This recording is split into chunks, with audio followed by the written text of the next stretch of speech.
Cette installation est destinée au traitement du sable siliceux.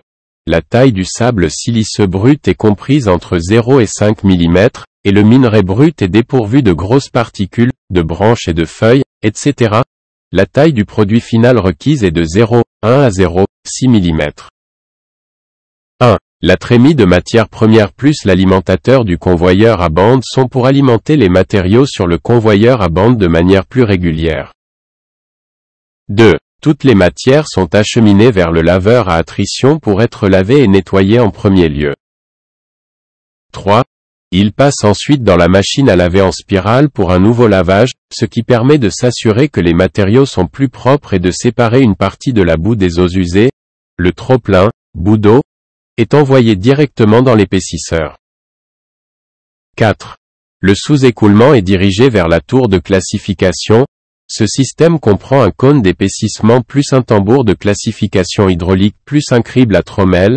Le trop-plein est également dirigé directement vers l'épaississeur. Le sous-écoulement tombe directement dans le crible à trommelle. Avec le criblage, les produits de plus de 0,6 mm peuvent être évacués par le convoyeur à courroie.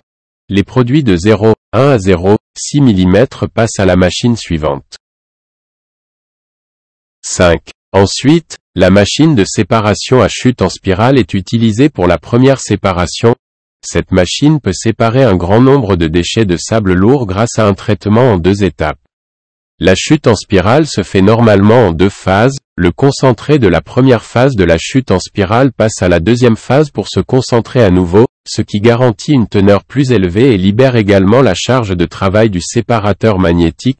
Les résidus sont directement acheminés vers l'épaississeur. 6. Après le séparateur à chute en spirale, les concentrés sont acheminés vers des séparateurs magnétiques à plaques à haute intensité pour séparer le fer et les autres minéraux magnétiques, ce qui rend le sable siliceux plus pur. 7. Les concentrés sont ensuite acheminés vers le crible de déshydratation, puis les produits finaux sont transportés par le convoyeur à bande. 8. L'épaississeur permet d'accélérer la précipitation des eaux résiduaires. Le trop-plein de l'épaississeur peut s'écouler directement dans le bassin d'eau claire. Le sous-écoulement est acheminé vers le filtre-presse à plaques et à cadre pour être filtré. L'eau peut ensuite être recyclée pour être réutilisée. Veuillez noter que la solution sera différente en fonction des exigences et des informations sur les minéraux.